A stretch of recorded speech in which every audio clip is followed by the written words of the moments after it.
līdzīgi.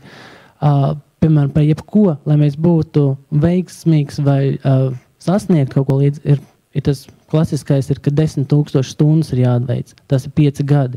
Praktiski tu var būt jebkurā jomā. Ja to dara 10,000 stundas un 5 gadu aptuveni, tad tu vari sasniegt. Piemēram, vai tas ir tāds, piemēram, skatoties par sportistiem vai par mūziķiem un tādām lietām.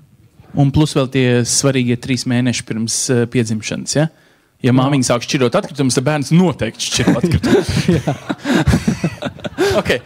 Labi, paldies liels. Man liekas, ka mums jāaplaudē abiem ekspertiem, jo viņi mums kaut kā baigi iestelēja smadzenes. Thank you. Labi, paldies. Tagad ķersimies klāt ļoti karstam kartupelim. Es ceru, ka so I hope that both of you will stay and try to... Es ceru, ka jūs abi paliksiet šeit un turpināsiet meklēt tādus pozitīvos momentus arī mūsu politiskajā diskusijā, kas vēlāk norisināsies. Kartupelim valstī Juris Grīnvalds strādā Sijā Sakret, viens no Latvijā esošiem lieliem celtniecības materiālu ražotājiem. Juris personīgi ir arī ļoti aktīvs jaunajā kampaņā Dzīvo siltāk. Dzīvo siltāk ir kampaņa, ka patiešām vajag ņemt un nosiltināt to māju. Zinot, ka Latvijā 70% iedzīvotāji dzīvo daudzdzīvokļu mājās un no viņām labi, ja 0,cik% vispār ir nosiltinātas. Tad paskatīsimies, kāda situācija ir zālē, cik daudz no jums dzīvo vispār. Tajā, ko sauc padomju laika mājā. Tajā, ko sauc par daudzdzīvokļu māju. Cik daudz no bloka māja? Es nevaru atrast to vārdu. Bloka mājā dzīvo tātad šitien baigie privātmāju iedzīvotāji sanākuši, jo valstī kopumā tie ir 70%. Cik daudz no jums dzīvo nosiltinātā bloka mājā vai energoefektīvā? Nopietni, ja? 1 čeks ar kameru, tāpēc viņam ir nauda palikusi pār, viņš ir nopircis kameru. Reku vēl viena meitene, ko jūs nopirkāt zelta gradzenu par ietaupīto naudu?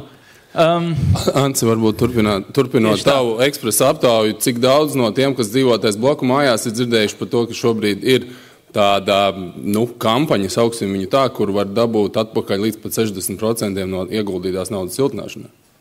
Juri, tas nav godīgi. Tu biji iesaistīts tā. Jā, bet tu arī. Es vispār esmu dzirdējis, 100 reizes esmu dzirdējis, bet nekad neko neesmu izdarījis dzīvē. Es tikai esmu dzirdējis.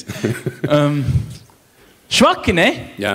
Visi ir dzirdējuši, bet neviens neko nedara. Juri, nāc un iesit mums pa dibēnu, ja vajag, lai mēs beidzot sākam arī kaut ko darīt. Un kāda ir tās visas siltināšanas schēmas jēga? Tad atgriežoties varbūt no cilvēka, kas ir nosacīti māja mūsu garam, kā tikko runāja mūsu iepriekšējie 2 lektori, pie mūsu reālās mājas, kas tiešām ir māja mums kā cilvēkam. Šī ir visnotaļ tehniska prezentācija, bet es centīšos jūs nemocīt ar dažādiem tehniskiem normatīviem, kaut gan daudzus jūs no viņiem redzēsiet, bet bija svarīgi apmēram parādīt, kādā virzienā šobrīd nozarē iesaistītie speciālisti strādā, jo dažkārt varbūt tas viedoklis cilvēkiem atrodoties ārpus ir tāds diezgan virspusīgs un varbūt arī nekorekts, tāpēc nedaudz pastāstīšu par to, kas tas tāds ir un šī te ēku siltināšana vai, pareizāk sakot, renovācija. Bet pirms tam nedaudz par to, kāpēc tas tomēr ir jādara un kāds mums no tā visiem būtu labums. Šeit ir apmēram tādi nosacīti skaitļi, kur, protams, varētu strīdēties par tiem procentiem, bet mani vācu kolēģi ir atraduši un sagatavojuši tieši šādus, kur mēs redzam tajā kreisajā aplītī, mēs redzam to, kā mēs tērējam savu enerģiju Eiropas Savienībā vidēji vispār. Un tad no šejienes redzams, ka 44,5% tiek iztērēti saimniecībai, amatniecībai, tirzniecībai. Un ja mēs šo te daļu 44% vai praktiski gandrīz pusi apskatām atsevišķi šī aplītī, izvelkam tālāk, tad mēs redzam, ka no šejienes 80% mēs tērējam savai apkurei. Un tas ir diezgan absurdi, ja mēs kādreiz sakam, ka mēs tā darām, tāpēc, ka mums nav naudas. Tad iznāk tāda interesanta dilēma. Kāpēc tu nesiltini savu māju? Es nesiltinu, tāpēc, ka man nav naudas.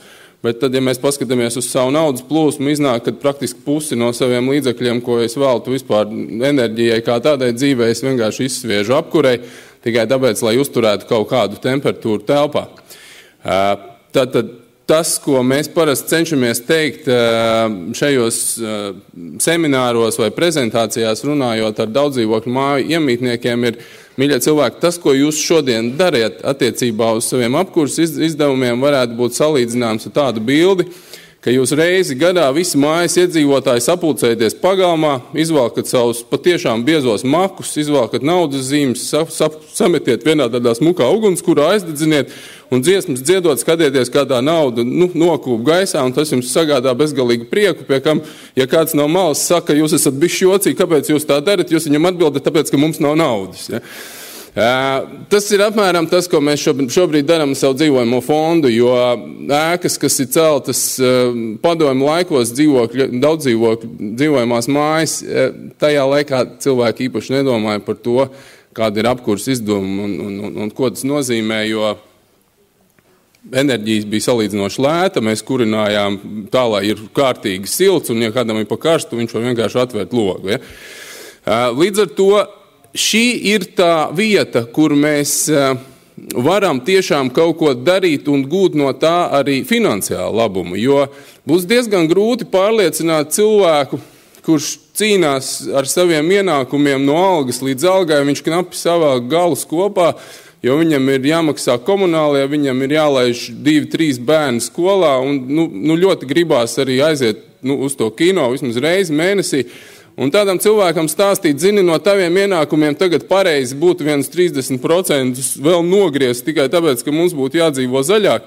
Es domāju, būs diezgan grūti pārliecināt un tiešām ļoti atbildīgi un ļoti zaļi domājuši uz to parakstīsies, bet tad būs kaut kur tas slieksnis, kurā brīdī tas mūsu ego un tās mūsu pamatvajadzības ņems virsroku pa tādām lielām un globālām idejām vai atziņām. Tad šeit runājot par siltināšanu, šis ir tas gadījums, ka nosiltinot mēs varam reāli iekonomēt savus līdzekļus. It sevišķi, ja šobrīd valstī darbojās programma, kur saka, ka mēs jums 60% atgriežam atpakaļ, tad pat ja mēs skatītos uz to, kā ne uz investīciju mūsu naudas plūsmā, kas uzlabo mūsu saimniecību, bet pat tikai no tāda viedokļa, ziniet, es uztaisu mājā remontu, un viens fēns onkls pienāk klāt un saka, man baigi patīk, kā tu tās, tāpēc es izlīmēju šeto pusi no tās naudas, ko tu iztērējis. Ja? Lai man kāds pastāsta, ka tas nav izdevīgi. Ja?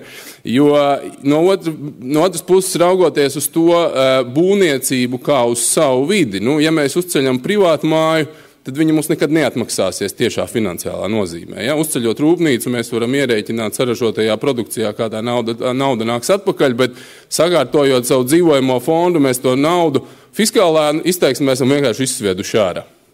Tāpēc, tad, kad nākās šīs programmas ietvaros saskarsties ar skeptiķiem, kuri rēķina tā tīri pavisam matemātiski, tad negribās tam piekrist, bet otrkārt arī tīri matemātiski tomēr tā ekonomija sanāk, ja šo renovāciju veids pareizi. Tad nedaudz par to, kā viņu veikt pareizi. Katrā gadījumā mājas siltināšana nav mājas kosmētiskais remonts. Un ar to, diemžēl, mums nākas saskarties, ka tā izpratne dažkārt ir tāda diezgan nosacīta, ka liekas, ja tai māja ir tagad jauna krāsa un viņa bišķīt piešpuktalēt, tad viņa ir renovēta un noteikti tur būs ekonomija. Tā viss nav, tik vienkārši tas nav. Katrā gadījumā māja vai ēka ir viens kopīgs organisms vai vienota sistēma. Un uz viņu arī kā tādu mums būtu jāskatās. Katrai konkrētai ēkai šī bilde ar šiem procentiem par iespējamiem siltumzudumiem būs pavisam savādāk. Bet plus mīnus kaut kādus tādus vidējos savalkot kopā, ir mēģināts noteikt, caur kurieni mēs šo savu siltumu zaudējam, kur tā mūsu naudiņa aiziet. Un te mēs redzam, ka ļoti liela daļa ir 7% mēs varam tērēt caur sienām, 17 plus 30, kas ir ventilācijas un logu nepietiekama izolācija, tad arī daudzums ļoti liels. Un tieši šī tāda pieeja varbūt kaut kādai vienai no atsevišķām detaļām ir tāds klupšanas akmens, kāpēc dažkārt nāks dzirdēt arī par neveiksmīgiem rezultātiem un neapmierinošiem šiem skaitļiem gala rezultātā. Pavisam nesen, tagad vēl šogad, pagājuši gadu bija tāds vilnis, ka pašvaldības atvēra finansējumu un tika masveidā siltināts skolas bērndārs. Ir rezultāti dzirdēti, ka ir uztaisīta šī te siltināšana.